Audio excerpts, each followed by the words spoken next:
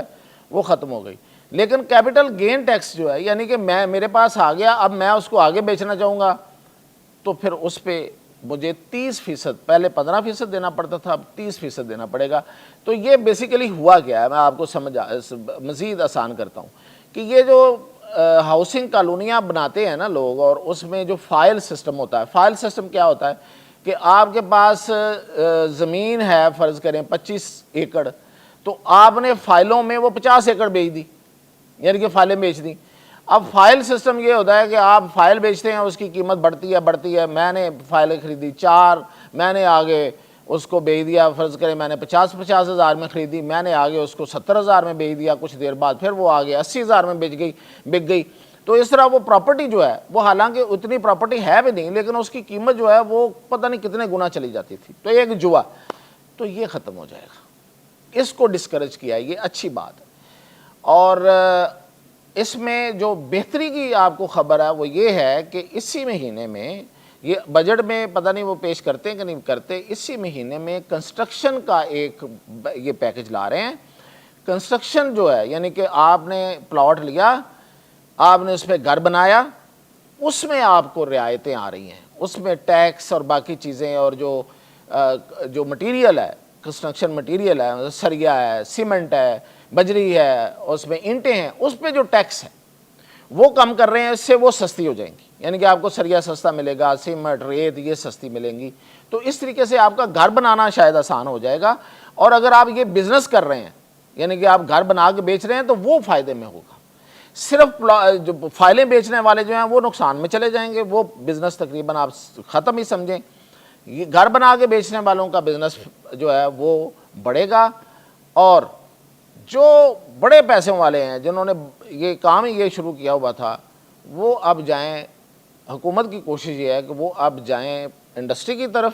تاکہ وہ انڈسٹری لگائیں، انڈسٹری میں لوگوں کو روزگار ملے اور وہاں سے وہ پیسے کمائیں۔ بڑے بڑے انڈسٹریلسٹ نے اپنی انڈسٹریاں بند کر کے وہاں سے پیسہ نکال کے انہوں نے اس طرف آ گئے تھے کہ یہ تو دن دگنی اور رات چگنی، اور بدنی چوگنی بھی کیا 10 گنا اس میں فائدہ تھا، راتوں رات بندہ امیر ہو جاتا تھا اس طرح کی فائلیں بیچ کے۔ تو اب اس کو ڈسکریج کیا جا رہا ہے، تو یہ ایک اچھی خبر ہے۔ اب اس میں تھوڑی سخت خبریں یہ ہیں کہ یہ جو ٹیکس جو ہے وہ کچھ لگانے جا رہے ہیں، اور وہ ٹیکس جو ہے وہ 500 ارب روپے کے نئے ٹیکس ہیں۔ اس میں پیٹرولیم پر لیوی کو بڑھا رہے ہیں، $2.50 آپ 1 لیٹر خریدیں گے پیٹرول تو اس پہ $2.50 مزید آپ کو لیوی ادا کرنا پڑے گی۔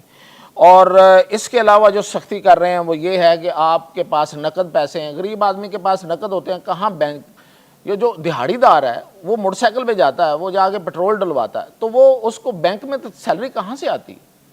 اس نے تو اپنی دہاڑی نقد لینی ہوتی ہے جہاں سے بھی لینی ہے, اور اس میں سے جا کے وہ پیٹرول ڈلواتا ہے, کوئی 1 لیٹر 2 لیٹر. اب اس پہ یہ ظلم یہ ہونے جا رہا ہے کہ اگر آپ کے پاس بینک کا کارڈ نہیں ہے اور کارڈ پہ آپ پیسے نہیں پیٹرول نہیں ڈلوا رہے تو آپ کو 3 روپے مہنگا ملے گا پیٹرول. وہ خدا کا خوف کریں. مطلب سب سے زیادہ پیٹرول کا یوزر جو عام آدمی ہے, جو پیٹرول موٹر سائیکل والا ہے, وہ مزدور ہے, عام آدمی ہے, بالکل جو دہاڑی لگاتا ہے. جو کاروں والے ہیں چلو اس پہ تو کچھ سمجھ آتی ہے. تو یہ 3 روپے مزید اس پہ نقد اگر آپ لے رہے ہیں تو اس پہ 3 روپے آپ کو مزید یہ چل رہا ہے. اب وزیر اعظم دیکھتے ہیں کہ اس پہ آخر پہ جا کے ابھی انہوں نے منظوری دینی ہے. اگر اس کو سٹرائک ڈاؤن کر دے وزیر اعظم تو اس کی مہربانی ہے, ورنہ عام آدمی اس میں اچھا خاصا مارا جائے گا. اور پھر یہ ہے کہ نان فائلر کی تو انہوں نے زندگی بند کر دی ہے, یعنی کہ جو پیسے نقد استعمال کر رہا ہے, جو بینک کے ذریعے استعمال نہیں کر رہا, ایک لحاظ سے یہ ٹھیک ہے. لیکن اتنی سختی, اتنی زیادہ سختی کہ آپ 50,000 سے زائد جو ہے وہ اگر آپ QR کوڈ سے نہیں خریدیں گے تو جرمانہ ہوگا. اور وہ جرمانہ بھی کتنا ہے؟ اگر آپ 50,000 سے زائد کوئی چیز خریدتے ہیں تو وہ جرمانہ جو ہے وہ 5 مطلب اگر آپ نے QR کارڈ نہیں استعمال کیا QR کوڈ کے ساتھ, یعنی کہ آپ کے پیسے بینک کے ذریعے نہیں آئے, تو وہ 5 لاکھ سے 50 لاکھ روپے تک اس کا جرمانہ ہو سکتا ہے کسی بھی خریدار کو اور جو بیچنے والا اس کو. اور نان فائلر جو ہے وہ 1 کروڑ سے زیادہ کوئی پراپرٹی نہیں خرید سکتا, وہ ملک سے باہر سفر نہیں کر سکتا حج اور عمرہ کے علاوہ, 1000 cc سے زیادہ بڑی گاڑی نہیں خرید سکتا, اور 50,000 بینک سے وہ رقم نکلوائے گا تو اس پر ٹیکس پڑے گا. تو چلو یہ بڑی حد تک ٹھیک ہے کہ جو آپ کی جو اکانومی ہے وہ زیادہ سے زیادہ رجسٹر ہونی چاہیے, پتہ ہونا چاہیے پیسے کہاں سے آئے ہیں, ورنہ لوگوں نے پیسے گھروں میں رکھے ہوتے ہیں. ظاہر ہے کہ وہ سارے کے سارے وہ پیسے ہیں جو وہ شو نہیں کرانا چاہتے, اور وہ شو کیوں نہیں کروانا چاہتے اس کے پیچھے بڑی کہانیاں ہوتی ہیں. تو حکومت چاہتی ہے یہ کہانیاں ختم کی جائیں. اور آخر پہ میں ایک بات آپ کو بتا دوں کہ حکومت کی نظر جو بینکوں میں پڑے ہوئے پیسے ہیں نا اس پر بھی ہے. اب دیکھتے ہیں کہ اس بجٹ میں, ویسے IMF نے ان کو منع کیا ہے کہ نہ جائیں ادھر, وہ یہ کہتے ہیں کہ جو 9,000 ارب روپیہ ہمارے بینکوں میں لوگوں کا پڑا ہوا ہے تو کیوں نہ اس پہ ٹیکس لگا دیں, 1% ہی لگا دیں تو وہ کہاں تک جائے گا. تو IMF نے پہلی دفعہ کوئی اچھی بات کی ہے, انہوں نے کہا کہ بھئی یہ جن لوگوں کے پیسے پڑے ہوئے, جو دولت پڑی ہوئی ہے, جو ویلتھ ہے, انہوں نے ٹیکس دے کے ہی رکھے ہوئے ہیں نا. اگر بینک میں پڑے ہوئے ہیں تو ٹیکس دیا ہوا ہے, سیدھی سی بات. تو اس میں مزید ٹیکس کیوں لگاتے ہیں؟ آپ لوگوں کو کیوں ڈسکریج کرتے ہیں کہ وہ ویلتھ نہ بنائیں؟ لیکن ان کی نظر ہے. تو یہ اب تک کی تھی اپڈیٹ. مزید